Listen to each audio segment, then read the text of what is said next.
and welcome to the big story here on the BDTV Breakfast Show. My name is Elizabeth Musa, and on the big story is where we get to discuss some of the key issues shaping our nation and our economy at large. Today we're focusing on the expectations from the Kolmani Field that is set to resume crude drilling operations. Now, the Nigerian National Petroleum Company has announced plans to resume crude oil drilling operations at the Kolmani oil field situated along the Bauchi and Gombe state border. Now, this development marks a return to activity at the site following almost 2 years of dormancy.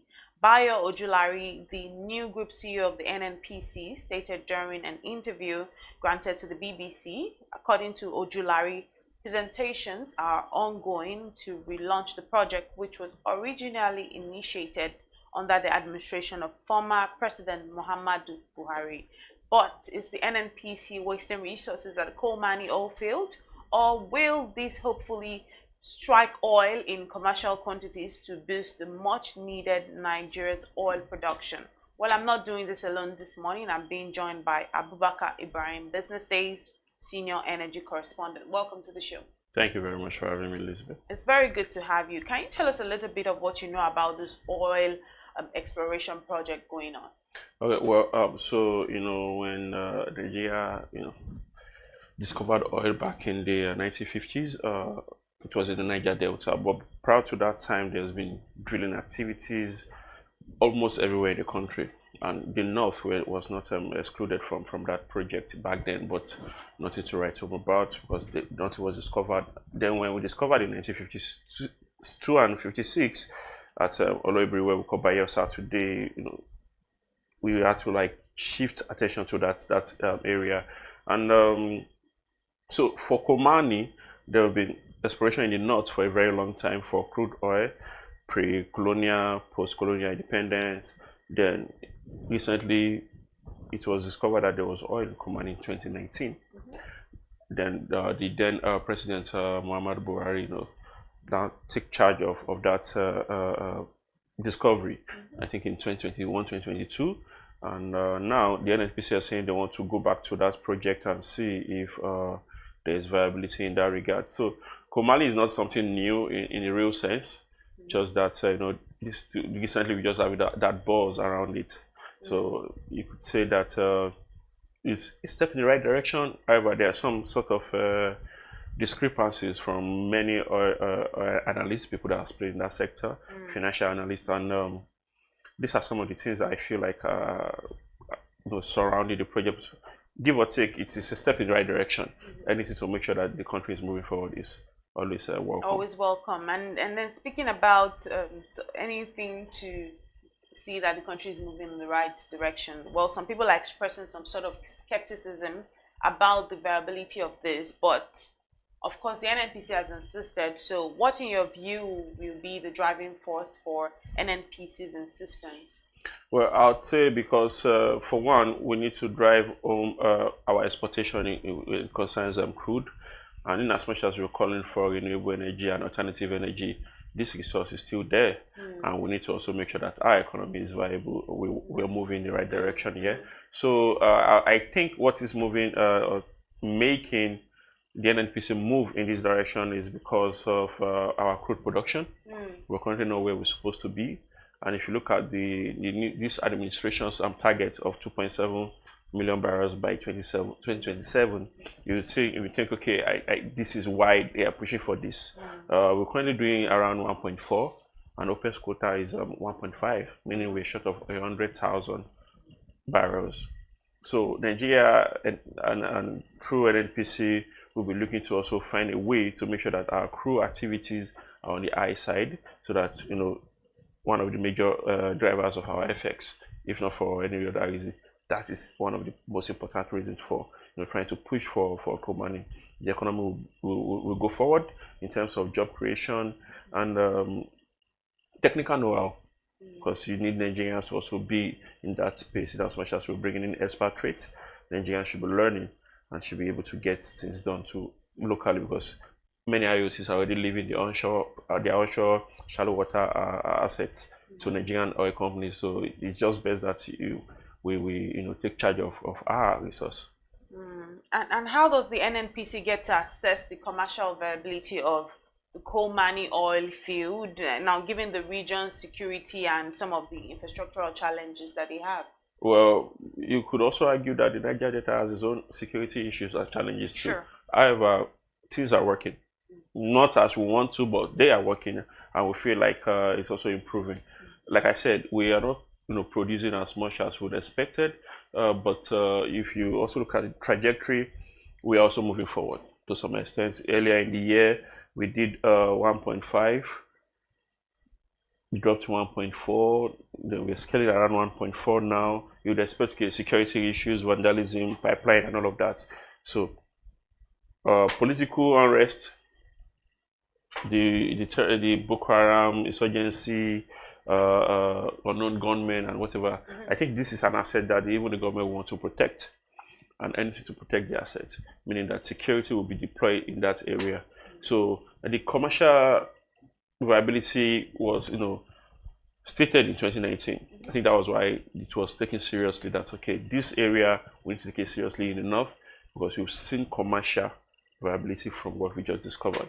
So in the oil and gas sector, when you discover oil, but not in the commercial quantity or not as you'd expected, they don't really do much there. Just let it be.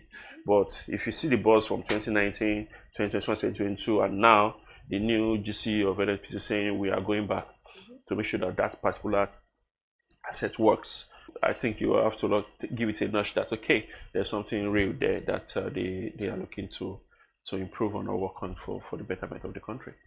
And right now we talk a lot about environmental, sustainable governance, and all of that stuff. This is the time where we're talking about sustainability and all of that. So what exactly is NNPCL doing to ensure that there's environmental sustainability and also to ensure community engagement in this Kolmani project? Okay, so I'll have to put this caveat out there that I'm not a spokesperson for NNPC. Right. However, if you look at the oil and gas companies in Nigeria and across the world, sustainability has been at the forefront of every of their operations, and we could not just use our left hand to just brush off the issue of climate change and all of that. As a matter of fact, locally here we had the oil spill that has been battling some areas in the Niger Delta till date, and you understand how this affects their livelihood, their person, their health, and all of that. So I believe that the NNPC would have done all the required assessment as it concerns environmental sustainability and how to make sure that oil spill, vandalism, and any insecurity that would make sure that that would have affected the project or the assets in the case, or putting into consideration before venturing into trying to drill for in that area. And do you have an idea of what the production timeline might be for this project? Well, so there's no timeline yet from the NNPC. What we're looking at is a long term, though, because the assets, according to the NNPC and the partners there, should be giving us at least 1 billion in reserves, 1 billion barrels in reserves. So, and that's huge. If you look at that's almost times 2 of what the whole of Ghana has. So it's not a project that is small in the sense. So it will take a lot of work. So it's not you just discover you start drilling. There's a lot of assessment, reporting, back and forth, making sure that everything. There's no deadline. There's no deadline to when you should be expecting production from that regards. Hopefully, the NNPC will come out in a short set of time to tell us how that will go. And speaking of NNPC, how is NNPC financing this project? Also, what do you think? What will be their expected returns on investment over the next decade? Okay, so if you look at the PIA, that's the Petroleum Industry Act, there is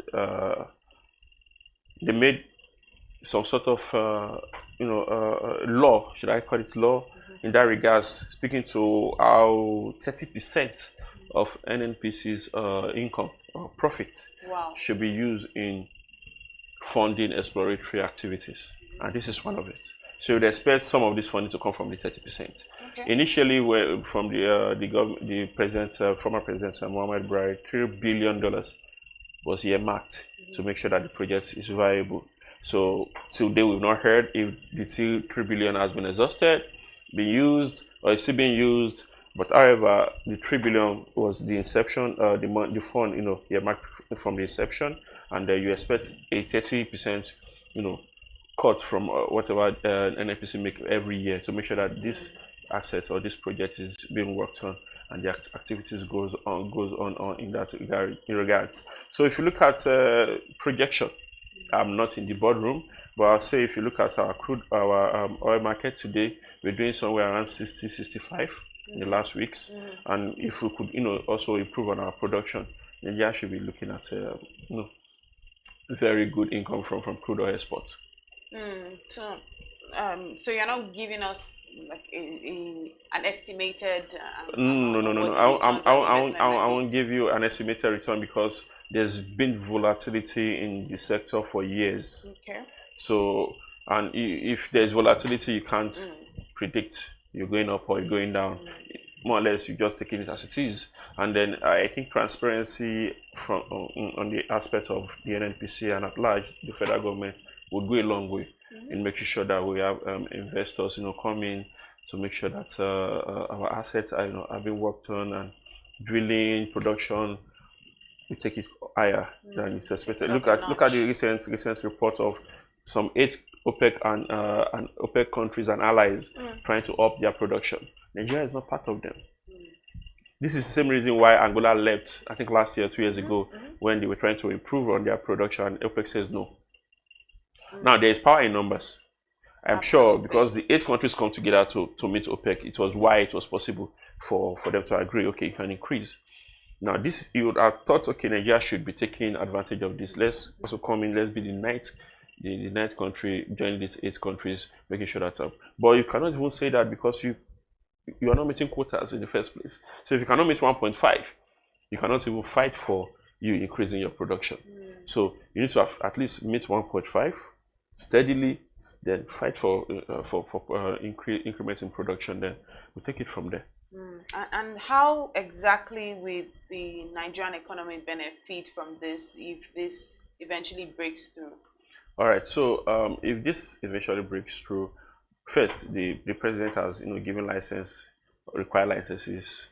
You should go on with whatever you want to do on that asset. And then just recently they announced the commissioning of an academy. These are some of the benefits. An academy where they will train people in that area on how to drill, everything concerning crude oil. You understand? So like I said, job creation, technical know-how, then human development. So when you have people, local people, indigenous people can do these things, you help also improve their lives, their standard of living, and at large their family. So then we also look at some production income for Nigeria. Then our gas too, because gas is expected to come out of the assets. We're expecting gas production too from the assets, and it's enormous. It's enormous in terms of finances, in terms of human capital, and what have you. So I believe if this goes through, it should be one of the best in recent time for the northern states. The northern states. Yeah. Right. Thank you very much, Ibrahim, for your time this morning on The Big Story. I hope that you enjoyed the rest of your day. Thank you very much for having me, Elizabeth. And that's where we bring it to a close here on The Big Story. My name is Elizabeth Musa. Up next is the news at noon. Do stay with us.